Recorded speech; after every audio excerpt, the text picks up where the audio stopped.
우리가 성경의 위대한 사람이 누구인가라고 질문한다면 각 사람마다 저는 성경에서 이런 사람이 위대한 것 같습니다. 가장 대단한 사람은 이런 사람입니다라고 하는 사람이 다를 수도 있습니다. 그 이유는 우리가 정한 영적인 혹은 대단하다 하는 그 기준이 다를 수도 있기 때문이고, 또 성경에는 많은 위대한 인물들이 있는데 우리가 우리의 상황에 따라 선호하는 사람이 다를 수 있기 때문입니다. 저는 어려서부터 성경의 위대한 사람 몇 사람을 꼽고자 한다면 그 사람 중 한 사람을 엘리야로 꼽았었던 것 같습니다. 그 이유가 무엇인가 곰곰이 생각을 해보니까요, 죽음을 보지 않고 하늘로 올라간 사람이 에녹과 엘리야 두 사람이었는데, 어렸을 때 제가 한때 이런 기도를 했거든요. 죽음을 보지 않고 하늘로 올라가게 해달라고. 그래서 어떻게 보면 죽음을 보지 않고 하늘로 올라간 사람이 가장 신앙이 뛰어난 사람이 아닐까, 막연하게 그렇게 생각해서 엘리야를 위대한 사람으로 생각했던 것 같습니다. 그리고 중고등학교 때 생각을 해보니까, 중고등학교 때는 또 왜 엘리야를 내가 인상 깊게 생각했을까? 난 그렇게 엘리야에 대해서 말씀으로 혹은 그 엘리야의 사건에 대해서, 엘리야의 어떤 사람에 대해서 연구해 본 적이 없는데, 생각해 보니까 찬양 때문이었습니다. 지금은 엘리야 때처럼. 지금은 엘리야 때처럼이라는 찬양을 보니까 종말의 때에는 엘리야 때와 같고, 그때 우리가 더 엘리야처럼 더 믿음으로 살아야 한다라는 그런 어떤 찬양의 메시지를 들었을 때, 이 사람이 제일 대단한 사람인가 보다, 이렇게 막연하게 생각을 했었던 것 같습니다. 그런데 이제 성경을 살펴보면서 점점 더 엘리야라는 사람은 누구일까라고 궁금하게 되고, 그리고 왜 성경에서는 엘리야라는 사람을 강조하고 있고, 또 심지어 예수님께서 변화하셨던 그 날 밤에 모세와 엘리야가 나타나면서 율법의 대표로는 모세, 예언자의 대표로는 엘리야라고 하는 이유가 무엇일까 궁금해졌습니다. 그래서 성경을 살펴보면서 제가 한 가지 알게 된 사실은 무엇이냐면, 이 엘리야 때, 엘리야가 살던 이 시대의 나라의 상황, 그리고 삶의 모든 정황들을 살펴보았을 때 엘리야만큼 힘들게 그때를 살아가는 사람이 없었기 때문인 것입니다.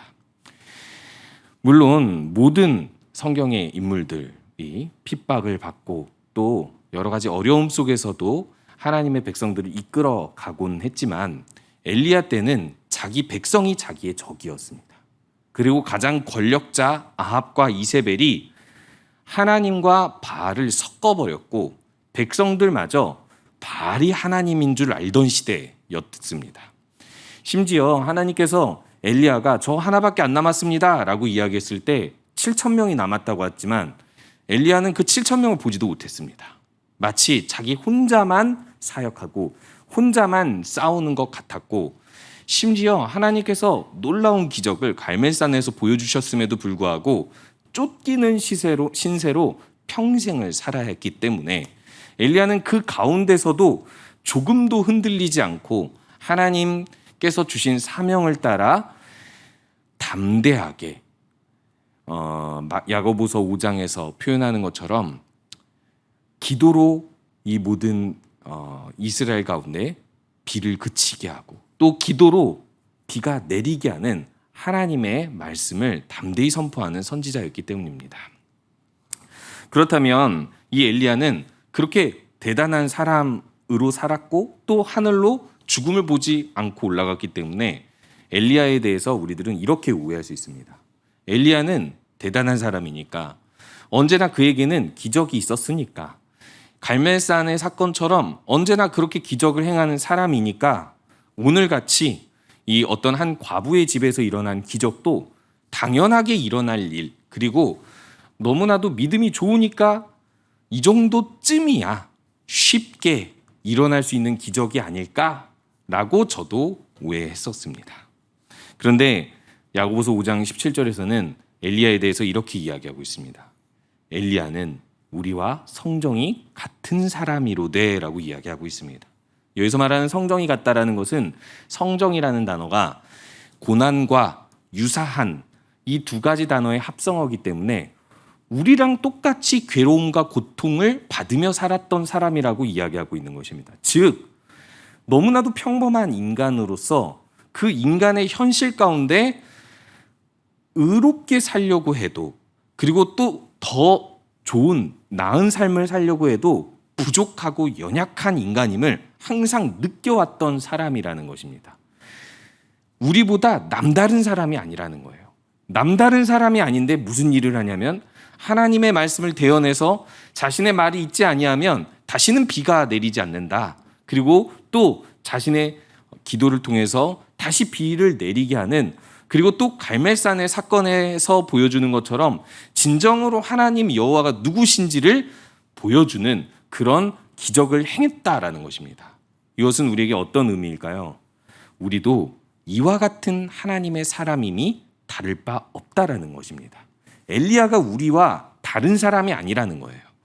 엘리야처럼 우리도 이 마지막 때를 살아가야 할 때 3년 6개월의 가뭄 동안 엘리야가 어떻게 살았는지를 살펴보면서 엘리야처럼 살아가는 것이 무엇인지를 알아야 한다는 것입니다.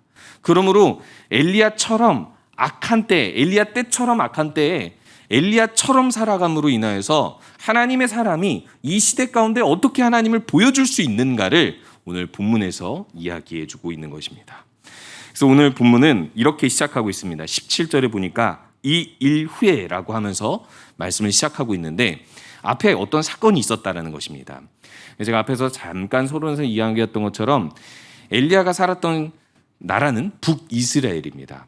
여로보암이 분단 국가가 시작되면서부터 북이스라엘을 세울 때 남유다로 예배하러 백성들이 내려가지 못하도록 단과 베델의 금송아지를 세웠죠. 그래서 이스라엘 사람들은 너무나도 자연스럽게 그 금송아지가 하나님인 줄 알고 착각하고 거기서 예배해도 되는 줄로 착각하고 점점 더 이 우상숭배가 만연해졌습니다. 그런데 이 정도에서 끝나는 것이 아니라 아합의 때에 이세벨이라는 사람, 시돈의 공주를 들여오면서 바알과 아세라 선지자를 몇 명을 더 데리고 왔는지는 모르지만은 갈멜산 사건에서만 보면 850명의 선지자들입니다. 그들을 데리고 오면서 이스라엘 사람들이 바알이 하나님인가 하나님이 바알인가 그냥 그 신이 그 신인가 보다 하면서 다신론적인 세계관을 갖도록 만들었던 그 시대에 엘리야가 처음 나타날 때 이렇게 등장한다는 것입니다. 내 말이 있지 아니하면 다시는 비가 내리지 아니할 것이다.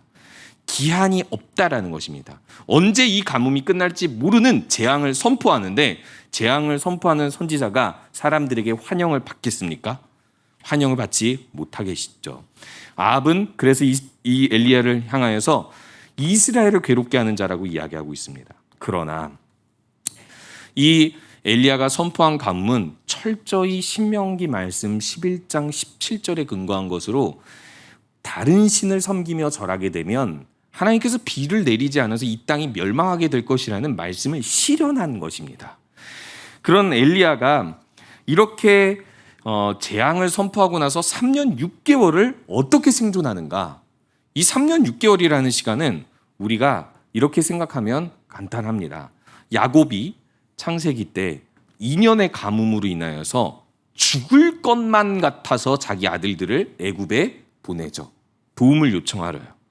그런데 2년만 하더라도 그냥 야곱이 부유한 층이라고도 생각할 수 있지만 그냥 평민이라고 생각해 봤을 때 2년만으로도 그 가정이 거의 굶어 죽기 직전의 상황에 놓이게 되는데 3년 6개월이면 얼마나 많은 사람들이 굶어 죽을 것이며 그리고 가난한 극빈층들은 얼마나 더 큰 피해를 입을 수 있을지 상상이 되는 부분입니다. 그런데 그때 그 극빈층은 선지자와 과부인데 하나님께서 선지자와 과부가 만나서 하나님의 능력으로 기름과 가루가 떨어지지 않고 3년 6개월을 버틸 수 있는 그런 매일의 기적을 마치 광야의 만나처럼 경험하게 해주신 것이 오늘 17절의 배경, 이 일 후에라는 것입니다. 그러면 우리들은 희망으로 가득 찰 수 있지 않습니까?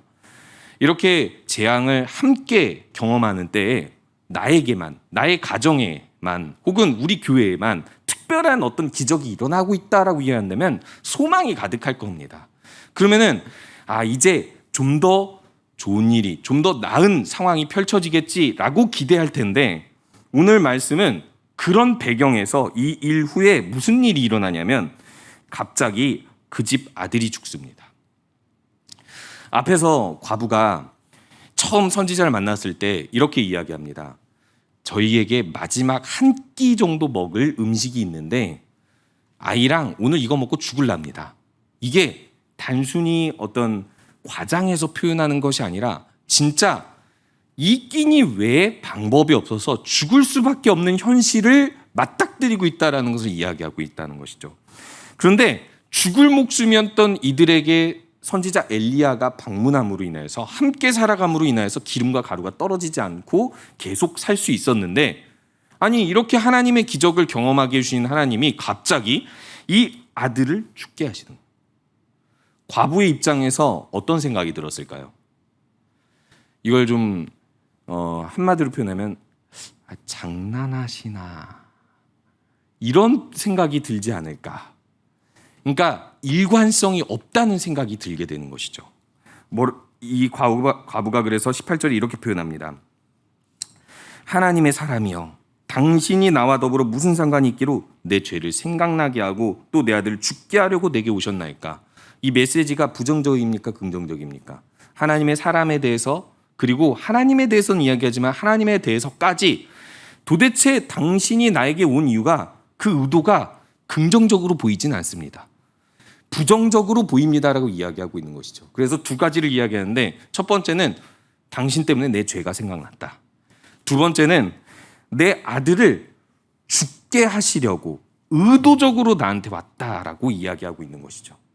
과부는 앞에서 이 엘리야를 통해 기적을 경험했는데 심지어는 하나님께서 이 엘리야를 먹여 살리도록 이 과부가 한 끼를 준비했다고 미리 말씀하셨던 그 과부인데 왜 갑자기 과부가 이런 태도로 이야기하고 있는 것일까요? 우리가 자녀를 잃은 사람들의 심정을 너무나도 잘 알 것입니다. 자녀가 아프기만 해도 마치 내가 자녀를 잃은 것처럼 마음이 조마조마하잖아요. 저도 어저께 처음으로 아이가 조금 아팠는데 아주 조금 아팠습니다. 근데 조마조마하더라고요. 처음이니까. 오늘 밤 괜찮을까? 내가 준비하고 깨어 있어야 되겠다. 혹시 응급실 갈지 모르니까. 이런 생각을 과하게, 조금 아픈데 과하게 할 정도면 와 진짜 아이가 아픈 것을 경험하는 부모의 심정은 어떨까라는 생각을 했습니다. 그러면 자녀가 죽으면 부모의 심정은 어떨까? 우리가 일반적으로 곁에서 혹은 이 드라마나 영화에서도 볼 수 있듯이 견딜 수 없는 슬픔 가운데 탓할 수 있다면 누군가를 탓합니다. 그게 자신이 됐던, 그게 남편이 됐던, 그것이 혹은 자녀를 죽게 한 어떤 조금의 원인이라도 준 사람이라면 그 모든 상황을 빌미로 그 사람을 탓하게 되는 심리적인 요인이 작용하고 있는 것이죠. 그런데요, 이 말씀을 조금 더 깊게 살펴보면 이 과부가 24절에서 이렇게 고백을 합니다. 하나님의 사람에 대해서 뭐라고 이야기하냐면 이제야 당신은 하나님의 사람이요 당신은 입에 있는 여호와의 말씀이 진실한 줄 안다라고 고백을 하는 걸 보면 이 과부가 엘리야와 함께 있는 시간 동안 엘리야를 통해서 하나님에 대해서 들었다는 걸 알 수 있어요. 자, 그럼 하나님에 대해서 긍정적인 부분도 있겠지만 지금 이 가뭄의 때를 경험할 때 부정적인 어떤 이미지를 가질 수 있을까요, 없을까요? 있죠. 제가 말하는 그 부정적인 이미지라는 것은 재앙을 주시는 하나님. 이 재앙의 기간에 있잖아요. 하나님은 언제든지 재앙을 주실 수 있는 분이고 그 재앙을 줄 권한이 있는 분이다라고 이야기 분명히 했을 것입니다. 그러나 그 가운데 하나님께서 이 과부와 엘리야를 믿음으로 살리셨어요. 그런데 과부가 아들이 죽자마자 떠오른 게 무엇이겠습니까? 재앙을 주시는 하나님. 그러니까 이렇게 생각하게 되는 겁니다. 내 아들을 죽게 하려고 당신이 왔다. 살려놨다가 죽게 하시려고. 그것으로 뭘 하려고요? 내 죄를 생각나게 하려고. 이 과부처럼 죄가 없는 사람은 없을 것입니다. 그러나 이 과부는 시돈 땅에 살았고 우상 숭배의 영향을, 바알과 아세라 영향을 분명히 받았을 걸로 미루어 봤을 때 과부가 어떤 죄가 생각났을지는 우리가 충분히 상상이 가능하죠. 어찌됐든 죄악이 만연한 세상 속에서 과부도 죄 뭐 하나는 지었겠죠.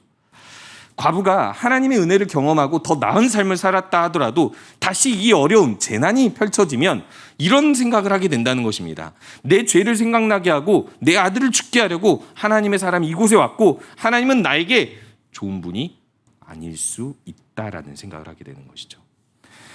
이때 이 선지자 엘리야는 어떤 반응을 하게 될까요? 다시 이 사건을 따지고 보면 사실 여기서 말씀에서 하나님께서 의도적으로 이 아들을 죽게 하려고 엘리야를 보내셨다라고 말씀하시지 않습니다. 이 말씀을 보면 17절에 보니까 그냥 아들이 병들어 증세가 심히 위중하다가 숨이 끊어진지라 라는 표현을 보았을 때 하나님이 직접적인 의도가 있어서 죽게 하셨다라기보다는, 물론 이 모든 생사화복이 하나님의 손 안에, 주권 안에 있지만은 하나님의 직접적인 의도가 아닌 이 어떤 이 자연 발생에 의해서 병이 들었고 그 병을 멈추지 못해서 죽기까지 했다라는 그런 그 말씀을 보여주고 있죠. 이것은 무엇을 뜻하는 것이죠? 엘리야가 오지 않았어도 이 아들은 죽었다라는 겁니다. 좀 더 정확히 표현하고 따져본다면 엘리야가 오지 않았으면 더 일찍 죽었다입니다. 굶어 죽었겠죠. 이 당시에 분명히 가뭄이 찾아오면서 영양실조, 그러니까 영양이 부족한 사람들이 많았을 것이고 그럴 때는 항상 전염병이 돕니다. 면역력이 떨어지기 때문에. 그러니까 그 전염병 중 하나였을 수도 있습니다. 어떤 병인지는 나타나지 않아도요. 어찌됐든 이 아들이 죽는 것은 그 하나님께서 엘리야를 그곳에 가게 하셔서 죽게 하려고 하신 것은 어떤 직접적인 의도라고 보기는 어렵다라는 것이죠. 자, 그러면 엘리야가 이것에 대해서 아줌마 생각 잘못하셨네. 하나님이 그런 분 아니야. 하나님이 이렇게 죽게 하시는 분 아니야. 내가 안 왔으면 아줌마 일찍부터 죽었어. 지금 아들 죽었다고 그렇게 하나님 탓하지 말고 믿음 없이 그러지 마 라고 얘기했을까요? 엘리야는 바로 이렇게 반응합니다. 그에게 그의 아들을 달라 하여 19절입니다. 그를 그 여인의 품에서 받아 안고 조용히 자기가 거처하는 다락에 올라가서 자기 침상에 누입니다. 여기서 말하는 다락은 우리 배경에서의 다락을 생각하면 안 됩니다. 이것은 고대 근동이 좀 뜨거운 지방의 집이었고 그리고 좁은 집이 아니라고 생각해 보았을 때 이 다락은 통풍이 잘 되는, 한마디로 얘기해서 숨쉬기가 쉬운, 그리고 손님을 대접하기 가장 적절한 귀빈 대접의 특별한 장소라고 볼 수 있습니다. 거기에 엘리야가 우거하고 있었다라는 것이죠. 그런데 그곳에 아이를 왜 데리고 갔을까요? 20절에 보니까 엘리야가 부르짖습니다. 부르짖는다는 건 무슨 뜻입니까? 하나님 밖에 이 일을 해결할 분이 없어서 간절히 하나님께 탄원한다라는 것입니다. 그런데 이 엘리야가 이 과부에게 어떤 변호도 어떤 탓도 돌리지 않고 오히려 오늘 하나님에게 이런 질문을 합니다. 내 하나님 여호와여, 주께서 또 내가 우거하는 집 과부에게 재앙을 내리사 그 아들이 죽게 하셨나이까? 라고 질문을 하죠. 지금 엘리야도 이 이유를 안다는 겁니까? 모른다는 겁니까? 엘리야도 답답한 거예요. 왜 하나님께서 나를 이곳으로 인도하셔서 이 아들의 죽음을 보게 하시는지 나도 알 수 없어서 하나님께 질문합니다라는 것입니다. 여기서 말하는 또는 우리가 생각하는 반복된 일이 있었다라는 뜻이 아닙니다. 이 앞에 그런 죽었던, 누가 살아났던 사건이 또 있지 않았죠. 여기서 말하는 또는 기어이, 결국에는 이라는 뜻을 가지고 있는 언어인데요. 그래서 공동번역에서는 기어이로 번역이 되어 있습니다. 하나님께서 이렇게 과부와 함께 살아나게 하시고는 기어이 이런 일을 펼치십니까? 라는 뜻입니다. 자, 이 왜를 알 수 없는 상황에서 선지자는 그 다음 어떤 행동을 하게 될까요? 선지자는 하나님의 사람으로서 이 재난을 경험했을 때 왜 하나님이 이러셨습니까? 라는 태도에서 왜 내가 여기 있는지를 분명히 알고 부르짖으며 기도하는데 21절에 보니까 이상한 행동을 합니다. 그 아이 위에 몸을 3번 펴서 엎드리고 여호와께 부르짖어 이르되 내 하나님 여호와여 원하건대 이 아이의 혼으로 그의 몸에 돌아오게 하옵소서라고 부르짖고 있죠. 이 아이의 혼이 떠나갔으니 몸으로 돌아오게 해달라는 간구는 이해가 되는데 그 몸을 그 아이 위에 펴서 3번 엎드린다라는 것은 좀 이해하기 힘든 표현이죠.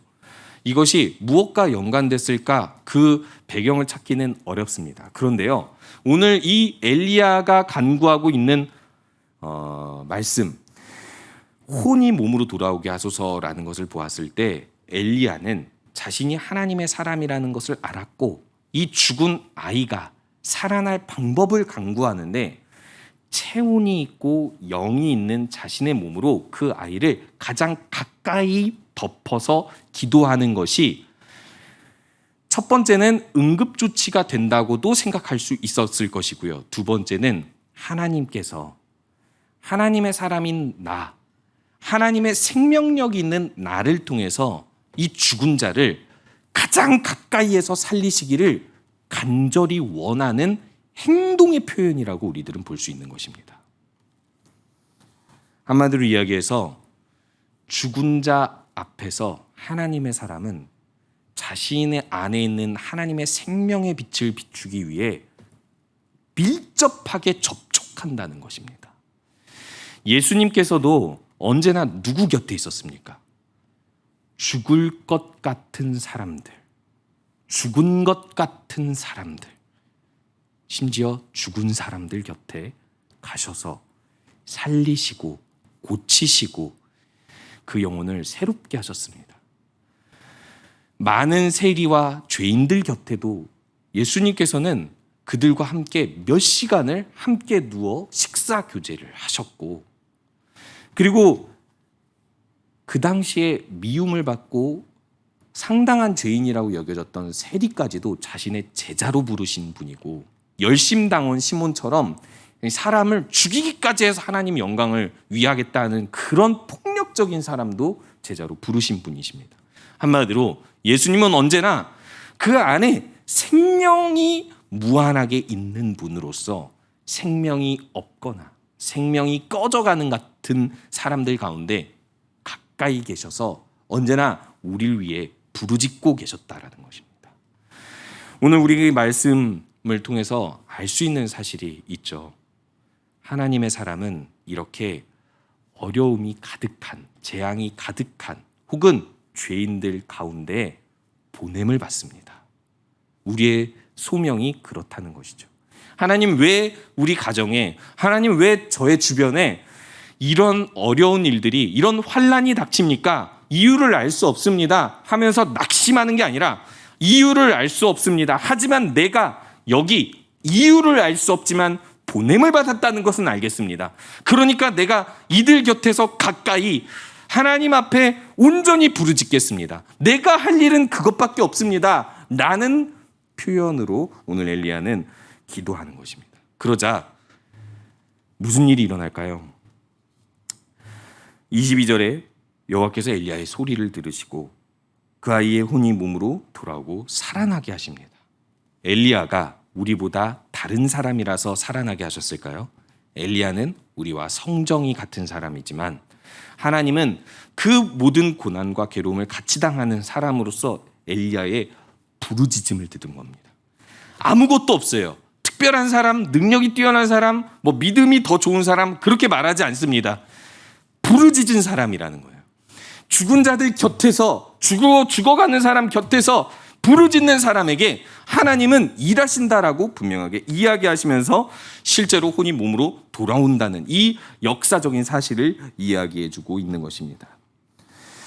엘리야가 그 아이를 안고 다락에서 방으로 내려갑니다. 그리고 어머니에게 안겨주죠. 어머니의 반응은 어땠을까요? 24절에 이렇게 말하고 있습니다. 이제야 당신은 하나님의 사람인 줄 알겠습니다. 이제야 당신의 입에 있는 여호와의 말씀이 진실한 줄 알겠습니다. 여기서 이제야라는 것은 이 사건으로 인하여라는 뜻입니다. 이 사건으로 인하여 내가 이제까지는 조금의 의심이 있었을지라도 하나님을 믿기는 믿었지만 확신 없이 믿었지만은 이제는 당신이 말해왔던 그 하나님에 대해서 진실한 줄, 이 진실한 줄이라는 것은 확신이 생길 정도로 굳게 믿을 수 있겠다라는 뜻입니다. 확실하게 내가 믿을 수 있다라고 신앙 고백을 하게 되는 것입니다. 하나님의 사람이 이곳에 왜 갔는지 여기에서 확실하게 드러나고 있는 것이죠. 죽은 사람을 살림으로 인하여서 하나님을 확실하게 알게 해주는 하나님의 일이, 하나님의 기적이 나타난 것입니다. 오늘 우리가 이 말씀을 통해서 우리가 돌아봐야 할 사실이 있습니다. 우리도 이들과 같이 고난을 겪거나 혹은 고난을 겪은 사람들 곁에 있습니다. 왜냐고요? 우리도 역시 국가적 재난을 맞이하고 있기 때문입니다. 이전에도 그랬을 수도 있지만 더더욱 고난이 가득한 사람들 곁에 있습니다. 꼭 그 사람들이 죽은 사람들이 아니라 할지라도 어떤 어려움을 경험하고 있는 성도들 곁에 그런 우리 목장 안에 그런 목원들이 있을 수도 있고 혹은 그런 하나님을 믿지 않고 죽어가는 사람들이 있을 수도 있습니다. 제가 이 말씀을 이제 묵상하면서 섬뜩하게 다가오는 무서운 사실이 한 가지 있었습니다. 그게 무엇이냐면 이 코로나 기간은 대충 보니까 5년이면 끝난다는데 그러면 3년 남았겠네. 뭐 위드 코로나 시작되고 나서 조금 사회가 나아진다고 생각해 봤을 때 이보다 좀 더 나은 상태로 조금씩 좋아져서 한 3년이면 끝나겠구나. 그런데 이 코로나 기간이 2년이나 지속됐는데 2년 동안 어찌됐든 교회와 그리고 신앙인 많은 사람들이 점점 신앙이 퇴보해 가고 있다라는 소식이 들려오고 있습니다. 그런데 신앙의 퇴보는 둘째치고 이 기간 동안에 육체가 죽어가는 사람들만이 아니라 영혼이 죽어가는데 복음을 못 듣고 죽어가는 사람들이 있겠구나라는 사실이 섬뜩했습니다. 코로나 기간에 응급 상황에 응급 치료를 받지 못해서 죽어가는 사람들이 있다는 소식을 들으면 우리들도 그런 생각이 들잖아요. 나도 응급 상황이 생길 수 있는데 그러면 나도 뭐 코로나 검사 받느라 뭐 또 시간이 지체되고 막 이렇게 되면 난 어쩌지? 이 섬뜩한 두려움이 생기잖아요. 그런데 영적으로 우리가 한번 생각을 해본다면 누군가는 복음을 듣지 못하고 하나님을 알지 못하고 죽어가고 있다라는 사실입니다. 그런데 우린 그들에게 관심을 가질 수도 없고 접근할 수도 없다고 생각을 하는 거예요. 스스로. 우리들 곁에 있지만. 그런데 그들이 벌써 2년이나 지났는데 코로나 때문에 단 한 번도 복음을 듣지 못했대요. 이제 앞으로 2년, 3년이 더 지나가는데 그들이 앞으로도 듣지 못할 것 같네요. 그리고 그들이 그렇게 이 세상을 떠나간다면 그런 사람들이 우리 곁에 있다면 어떨까요? 제가 한번 강단에서 이야기한 적이 있지만은 제가 영혼을 구원하고자 하는 열정이 처음 생긴 때가 고등학교 2학년입니다. 중학교 3학년 때 제가 가난하다 해서 아버지가 없다고 해서 너무나도 잘 챙겨줬던 그 반의 반장이 짝꿍이었는데 그 친구가 고등학교 때 이렇게 다른 고등학교를 다니게 되면서 멀어졌어요. 근데 제가 분명하게 그 친구를 전도했고 새신자 교육이 마칠 때까지 그 친구를 집으로 찾아가서 이렇게 인도했던 아이였거든요. 근데 분명하게 기억하는 건 그 옆집에 교회 집사님이 살고 있어서 맨날 저를 보면 걔 좀 깨워가지고 데리고 와 했는데 마음속에 무슨 생각이 있었냐면 아주 생생하게 기억이 나는 게 성가대도 해야 되고 임원 일도 해야 되고 찬양단도 해야 되고 교회 애들이랑 놀기도 해야 되고 예배 시간도 9시인데 내가 평생 걔 데리고 교회 나가야 되나? 이 속으로 그런 생각을 했습니다. 그래서 새신자 교육한 4주 동안만 그냥 집 앞에 데리러 갔었어요. 고등학교 2학년 때 그 친구가 안양 1번가에서 그냥 쓰러져서 뇌출혈로 세상을 떠났습니다. 일주일 동안 혼수 상태였는데 제가 그때 시험 기간이었는데 독서실에서 간절히 기도했던 한마디가 있어요. 그게 뭐냐면 한 번만 깨어나게 해주시면 복음을 전할게요. 안 깨어나고 세상을 떠났습니다. 그때 무슨 생각이 들었냐면 기회가 없을 수 있구나. 내 곁에 있는 사람들에게 복음을 전할 기회가 없을 수 있구나. 난 분명히 그들에게 보냄을 받았는데 기회가 없을 수 있는데 나는 그 기회를 놓쳤구나. 우리가 다시 한번 돌아볼 것은 우리가 하나님의 사람이기에 어디로 보냄받았는가를 알아야 한다는 것입니다. 그리고 그들 곁에서 우리가 할 일은 부르짖으며 기도하는 것이고 하나님은 반드시 하나님의 사람이 있는 곳에서 하나님이 진실하게 믿을 만한 분이라는 것을 알도록 역사하신다는 것입니다. 물론 그건 우리가 하는 일은 아니죠. 우리가 하는 일은 부르짖음뿐입니다. 하나님이 하신다는 것입니다. 우리가 그들 곁에 다가가고 부르짖으며 기도하고 엘리야처럼 그들 곁에 아이 곁에 가까이 밀착되기 위해서 했던 행동처럼 우리가 더 다가가기만 한다면 그들에게 복음을 그렇게 전하며 산다면 하나님은 반드시 하나님이 진실하게 믿을 만한 분인 것임을 알도록 하신다는 것이죠. 우리가 이 믿음으로 항상 하나님으로서 하나님의 사람으로서의 삶을 살아가시는 우리 모든 성도님 되시기 바랍니다.